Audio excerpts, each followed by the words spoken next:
friend, a mentor, a sister, a champion, mathematician, author, scholar, and the voice for all Gullah and Geechee people in the corridor and beyond. The one true chieftess of Gullah Geechee people, Gullah and Geechee people, Queen Quet.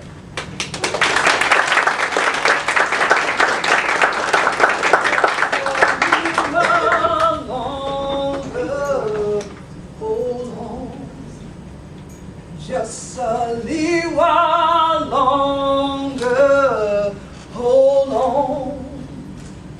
Just a little while longer, everything might be alright. But I have to fight on.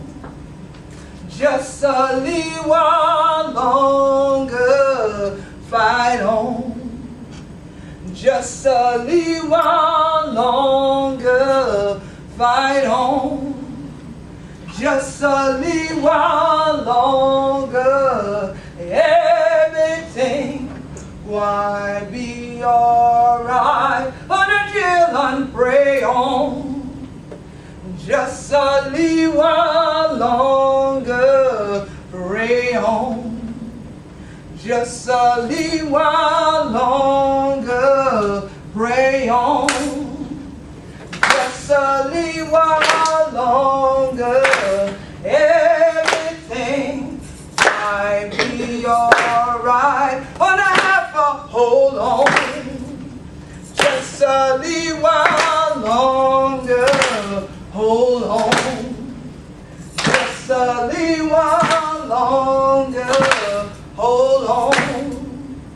Just a little while longer, everything might be alright. Until everything might be alright. Gullah Geechee's everything might be alright.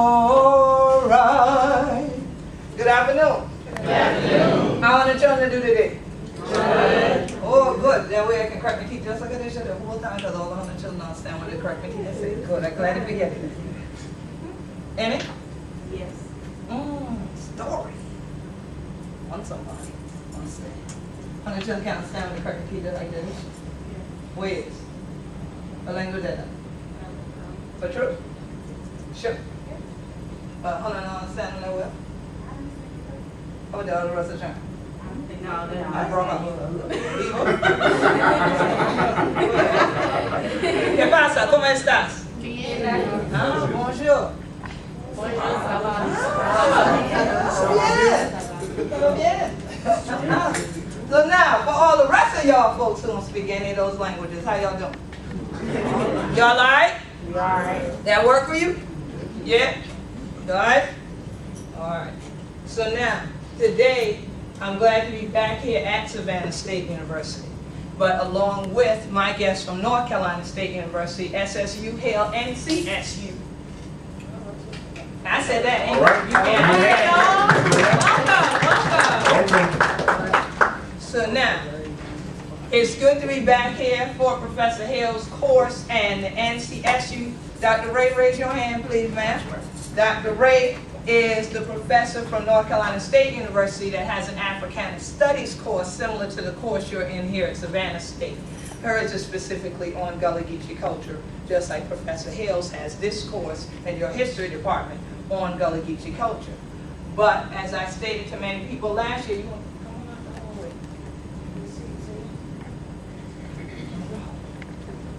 Don't stay out on the porch. People letting you in the house.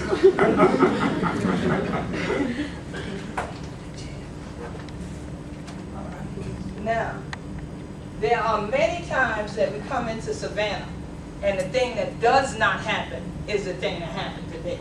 And I'm sure y'all did it because y'all know if you didn't, you were going to get told about yourself because you were probably already informed of that. But the majority of people, when you come into Savannah that are natives here, if you start to speak to them in Gullah, they'll understand you if she did, but they won't respond.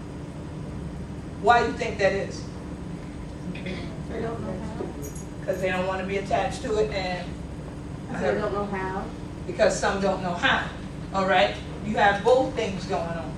you have the younger generation like just now, you all evidence very clearly to me that y'all are distanced from the reason why you're even able to attend college.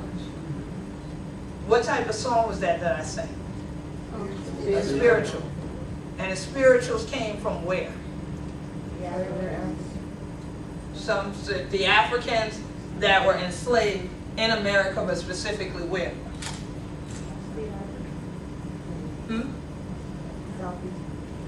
Southeast, but specifically where? Low country. What are we here to talk about? The Gullah Geechee Nation. Spirituals came from the Gullah Geechee Nation. The Gullah Geechee Nation begins in Jacksonville, North Carolina, goes all the way to Jacksonville, Florida, takes up all of the, what kind of islands you have around here? They call the what? There you go, the Sea Islands. And what was the L word you used? Low country, 30 to 35 miles inland to the St. Johns River. All of that is the Gullah Geechee Nation, of which I'm the head of state. The spirituals emitted, as was stated here, from chattel enslavement or during the transatlantic slave trade. But many of the songs that are spirituals evolved. How many people here are ethnomusicologists? Anybody? Anybody study music at all? No? Any musicians here? A couple? You act like you don't want to represent. You must not play too well. What do you play? Piano? All right. Any singers here? Okay, a few more singers than there are musicians. So one good thing about honing your craft is to know the history of music, no matter what genre it might be, you see? Because sometimes folks think they're doing something new, and it's not anything new. It's a familiar tune because it's something they might have heard their mom or their daddy, their grandmama, somebody else humming, somebody playing on a record. Before CDs, there were these things called records, okay? Before MP3s, there were these things called CDs, and before them, there were these vinyl things called records. Oh my goodness. My day was just ruined. Assalamu alaikum. You? Now again, when we come to Savannah, more often than not, and my brother who just came in, Dr. Teray, will agree, most people who are not responding is not just because they don't know how, that's a component, but they don't know how because for so long they didn't want to be associated with it, like you said. Because they thought somehow, by virtue of crossing that big river and that huge tall bridge that y'all got, that somehow they are totally now disconnected to their family members that was over there on the other side of that bridge and water. If I left your mom over there, would you still be killing your mom? So it don't change because you're over there. You sure? You sure about that? So if your mom was African, you sure you don't become Latin because she over there? And you over here? You still an African person? For sure? So then how is it that if your mother, your mother's mother, your mama daddy, your mama daddy, big daddy mama, and all them Gullah Geechee, but you moved to Savannah and you just black? How that happen? Can you help me?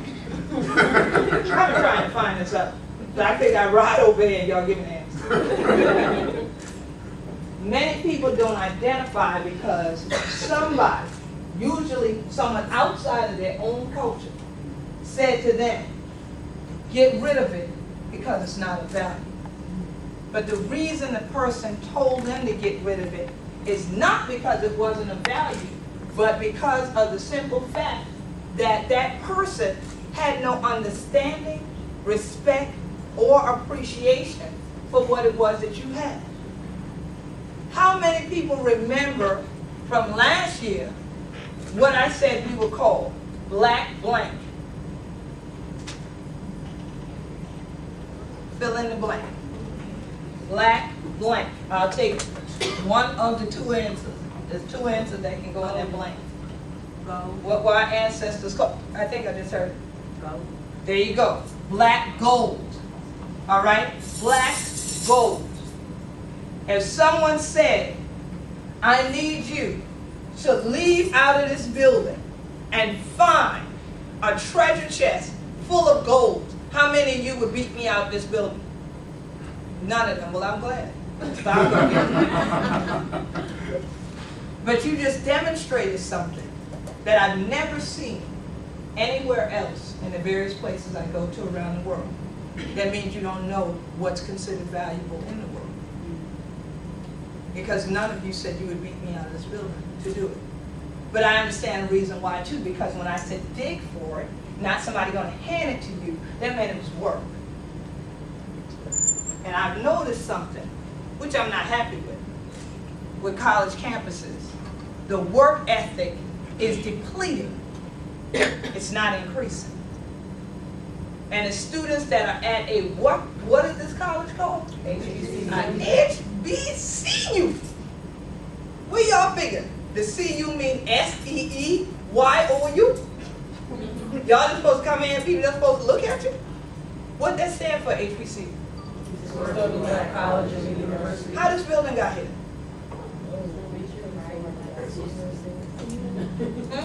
I hear a bunch of mumbling. How'd the building get here? Any building on this campus, but let's especially think about the old buildings, not this brand new one you sit like. They were built by who? Who? Who? Of what?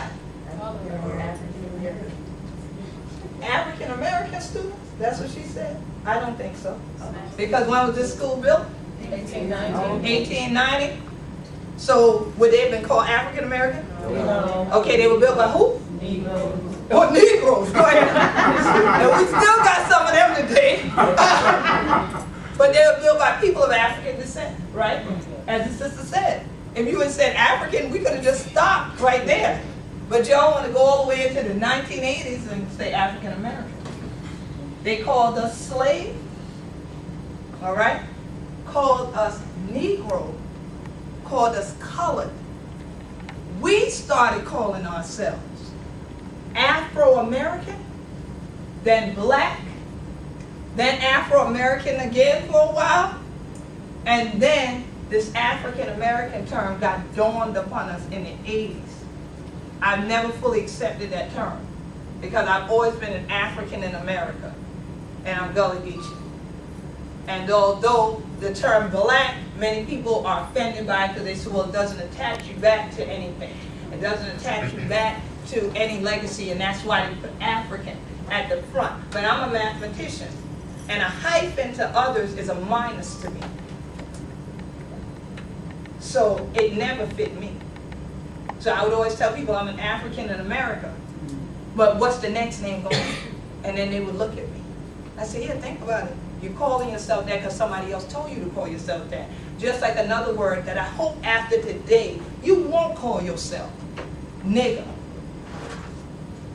And you can sit here and you can give me every attempt at an argument that you want to tell me that a different spelling of it makes a difference in what it means. It doesn't. It conjures the same energy that it always did.